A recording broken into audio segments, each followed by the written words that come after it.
Hello friends කොහමද ඔයාලට අපිට මේ දවස්වල ක්ලිනිකල්ස් තියෙන්නේ කැන්ඩි හොස්පිටල් එකේ. ඉතින් මම උදේම ලෑස්ති වෙලා මේ කැන්ඩි යන්න තමයි හදන්නේ. මම ගොඩක් දවස්වලට හොස්පිටල් එකට යන්නේ ට්‍රේන් එකේ. මොකද ට්‍රේන් එකේ යන එක හරිම නිදහස්. බස් එකේ යනකොට වගේ ට්‍රැෆික් එකක් සෙට් වෙන්නෙත් නැහැ. ඒ වගේම කෝච්චියේ ටිකට් එකත් බස් එකේ ටිකට් එකට වඩා ගණන් අඩුයි. ඉතින් මං දැන් අපේ හොස්ටල් එක ළඟම තියෙන ස්ටේෂන් එකට ආවා. ටිකට් එකකුත් ගත්තා.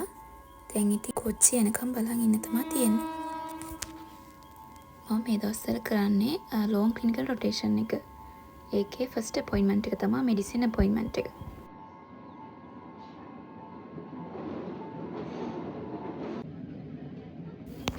අපිට මේ අපොයින්ට්මන්ට් එක මාසයක් තියෙනවා. උදේ 8 ඉඳන් හවස 4 වෙනකම් තමයි සාමාන්‍ය දවස්වලට තියෙන්නේ. සමහර දවස්වලට ඒ කියන්නේ කැෂුවල්ටි දවස්වලට අපිට ටිකක් රෑ වෙනකනුත් ඉන්න වෙනවා හොස්පිටල් එකේ. හැබැයි අපි ෆැකල්ටි එකෙන් බස් එකක් දාලා තියෙන නිසා රෑ ඉන්න එක ලොකු ප්‍රශ්නයක් වුණේ නැහැ. අපේ දැන් 4th year එක තමයි ඉවර වුණේ. ළඟදී තමයි ඉවර වුණේ. ඒත් අපේ semester exams ඔක්කොම ඉවරයි. දැන් clinicals තමයි තියෙන්නේ. අපිට next month එකේ ආයෙත් lectures තියෙන සති 3ක කාලයක් තියෙනවා. ඉතින් මම ට්‍රේන් එකේ රයිඩ් එකෙන් පස්සේ ස්ටේෂන් එකට ආවා. දැන් මම හදන්නේ හොස්පිටල් එකට යන්න. හොස්පිටල් එකට යන්න ඇත්තටම ෂෝට් කට් එකක් තියෙනවා. අපි ඒ ෂෝට් කට් එකෙන් තමයි ට්‍රේන් ස්ටේෂන් එකේ ඉඳන් හොස්පිටල් එකට යන්නේ.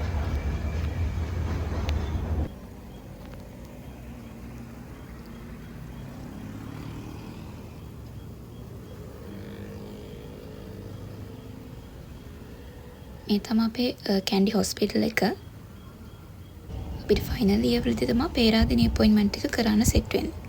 ඉතින් මම හොස්පිටල් එක ඇතුළට ආවා. හරිම ලස්සනයි අද දවස නම්. ආසත් හරිම ලස්සනයි.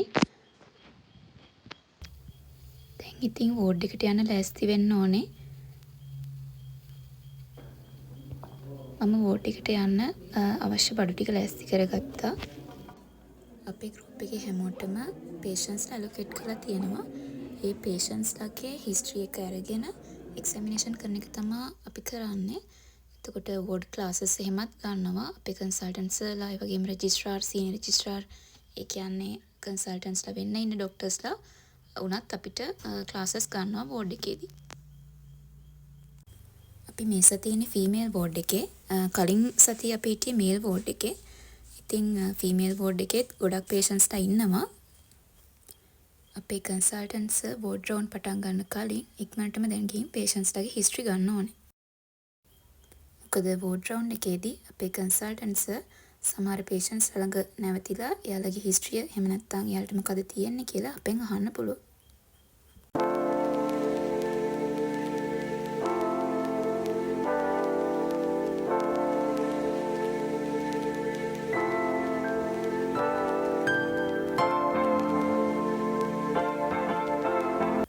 උදේ වෝඩ් රවුන්ඩ් එක ඉවර වුණා.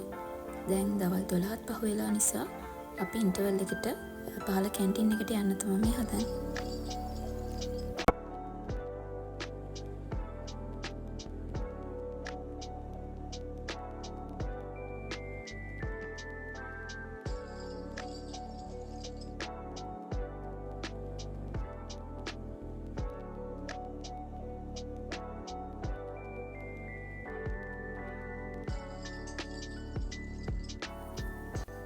ලන්ච් එකෙන් පස්සේ අපි ආයෙත් වෝඩ් එකට ආවා.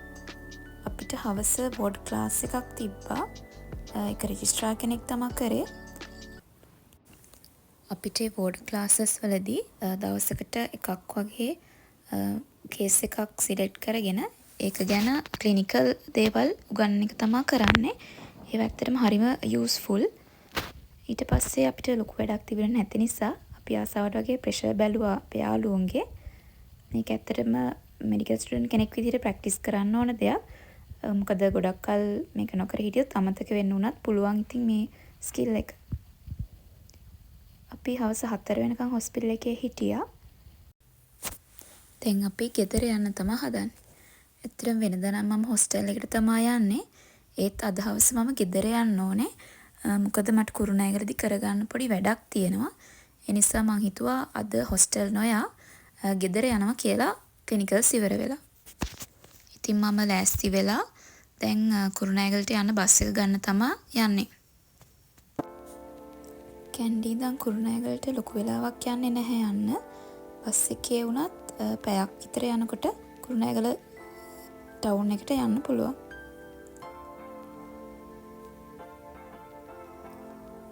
ඉතින් මම මේ කුරුණෑගල ටවුන් එකට යන ගමන්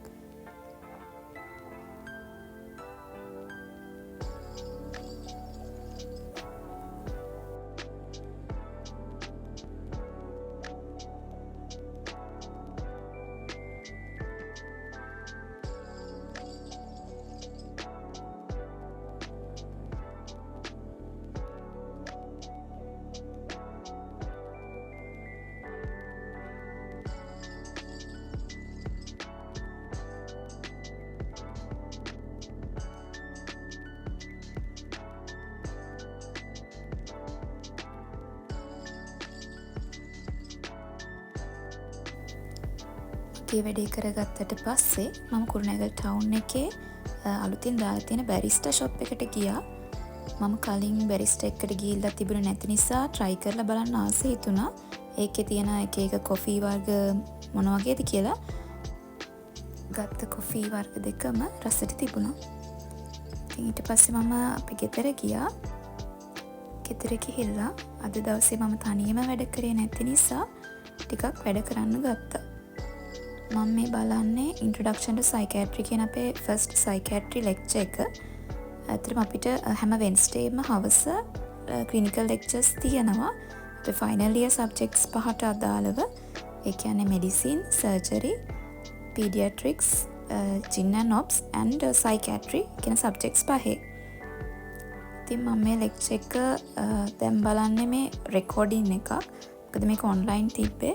හැබැයි මට online බලන්න සිග්නල් තිබුණේ නෑ ඒ වෙලාවේ. ඒ නිසා මම ලෙක්චර් රෙකෝඩින් එක අහන ගමන් නෝට්ස් ටිකක් දාගත්තා.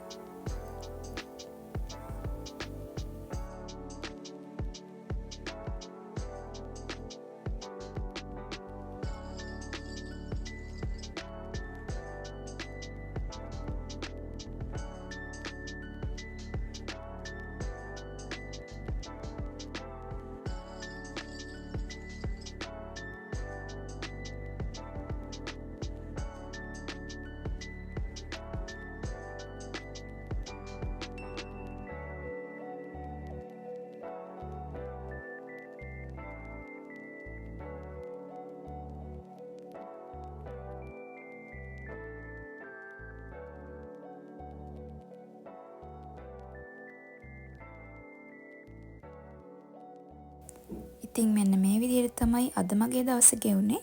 තවත් අලුත් ලස්සන බ්ලොග් එකකින් හම්බ වෙනකම් ඔයාලා හැමෝටම good bye.